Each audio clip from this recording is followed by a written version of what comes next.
Bonjour et bienvenue dans cette vidéo qui est destinée à vous préparer pour le DALF C2. Alors vous pouvez retrouver l'intégralité des vidéos de manière gratuite sur notre site www.luquet.com. Vous pouvez retrouver des vidéos de méthodologie, également des vidéos sur les thèmes du DALF C2. Aujourd'hui, on aborde un sujet qui est d'une importance capitale pour l'être humain. Il s'agit de la crise de l'eau.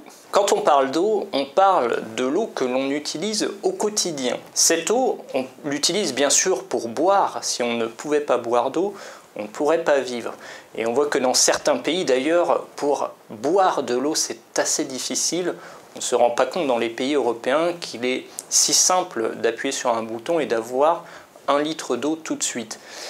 Et pourtant, dans certains pays, il faut faire plusieurs kilomètres pour avoir à peine quelques litres d'eau pour une semaine. Certaines populations sont donc placées dans des situations qui sont très difficiles et très inéquitables. Au-delà de boire, on utilise également l'eau pour l'hygiène. On prend une douche, on prend un bain, on lave ses vêtements.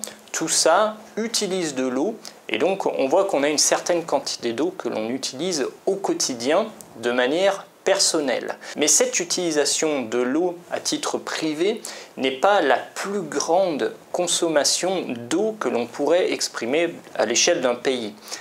En réalité, la plus grande consommation se situe au niveau de l'agriculture d'une part et au niveau de l'industrie.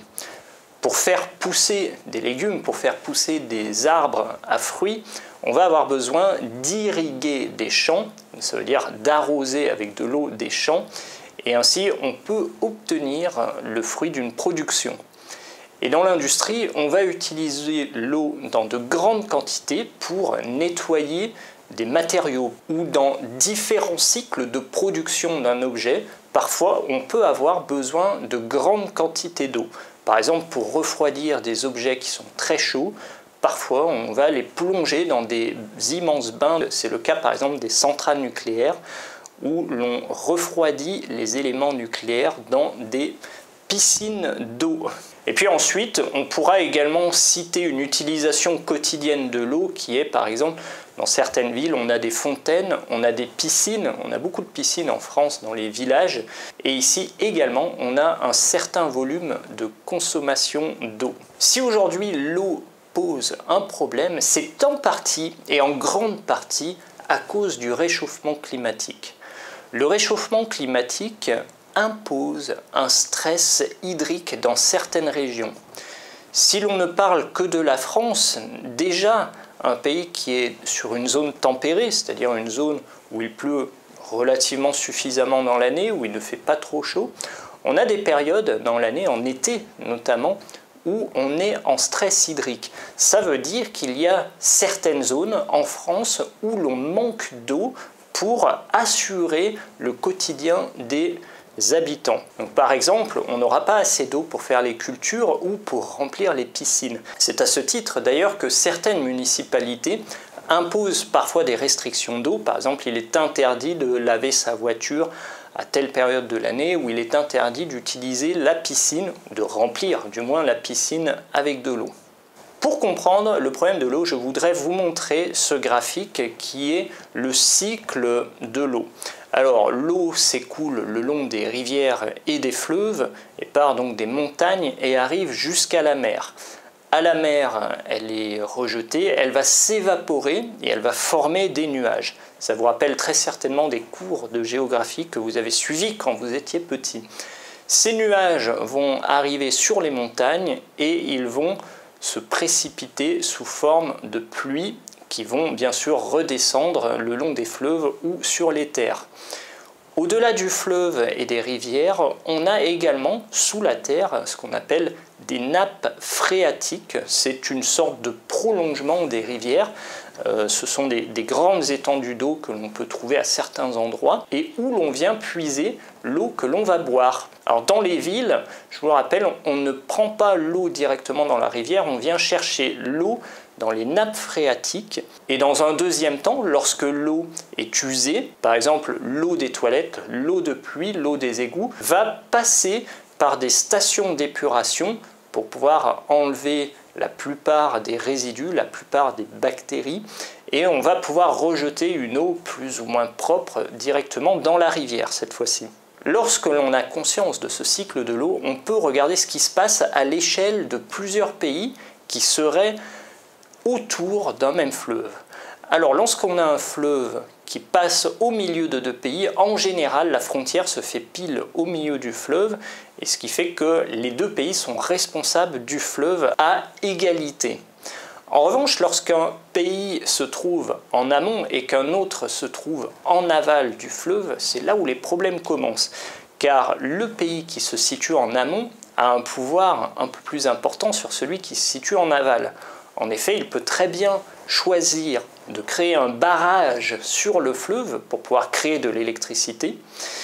Et le pays qui se situera en aval du fleuve aura donc moins de débit d'eau et ne pourra pas profiter de tout le fleuve pour, par exemple, irriguer des cultures. Vous avez un nombre assez important de pays qui profitent d'un fleuve au détriment d'un autre pays qui se situe en aval. Et c'est là où il y a certaines crises qui peuvent éclater. Au-delà de cette situation, je voudrais évoquer avec vous vraiment l'enjeu de la crise de l'eau, avec un exemple qui vous est peut-être familier, la Syrie. La Syrie a connu pendant les années 2000, au milieu des années 2000, plusieurs années de sécheresse et a vu sa population privée d'irrigation, privée de culture, et en l'occurrence, cela a entraîné une famine. Avec une famine, les gens n'ont pas le choix, ils sont obligés de se révolter, et c'est ici que la population s'est révoltée contre le gouvernement. Et le gouvernement mené par Bachar al-Assad a malheureusement mal répondu et ça a entraîné le pays dans une guerre et une catastrophe monumentale.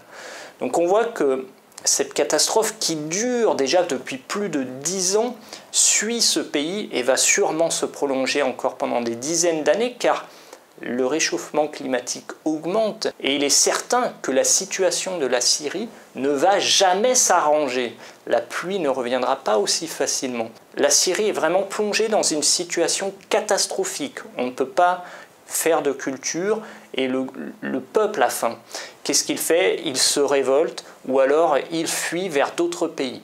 Et c'est pour ça que les pays d'Europe qui se croient à l'abri, parce qu'ils ont un environnement plutôt tempéré, ils ont des forêts encore, ils ont de la pluie qui tombe, n'est finalement pas si à l'abri que ça, car les zones où il fait vraiment chaud, les zones où on n'a pas assez à manger, vont être désertées et les gens vont forcément aller là où l'herbe est plus verte. Alors, lorsque le maire de notre village en France nous demande de ne pas laver la voiture avec l'eau, il est évident que ce n'est pas pour sauver les gens de la Syrie, malheureusement, car l'eau qui est ainsi économisée n'est économisée qu'à un niveau local. Et la vraie solution, si l'on voulait vraiment permettre à chacun d'avoir de l'eau dans tous les pays du monde, il faudrait envisager une infrastructure qui est assez conséquente et il faudrait que tous les pays se donnent la main. Parce que si on veut donner, par exemple, de l'eau en Égypte, depuis la France, ça sous-entend qu'il faut construire des tuyaux assez grands, assez robustes pour pouvoir traverser la Méditerranée et pour pouvoir transporter toute l'eau, des quantités assez énormes d'eau d'ailleurs, entre la France et l'Égypte. Mais l'Égypte n'est qu'un seul exemple. La plupart des pays d'Afrique sont en manque d'eau constant et avec le réchauffement climatique, on va voir que ce phénomène va s'amplifier. Il est fort probable que la France devienne également un pays où l'on manque d'eau. Voilà, j'espère que vous aurez compris avec cette vidéo la crise de l'eau. J'espère que vous-même, peut-être, vous avez des solutions pour répondre à cette crise. En tout cas, n'hésitez pas à partager vos idées dans les commentaires de cette vidéo. Et moi, je vous dis à très bientôt dans un prochain numéro.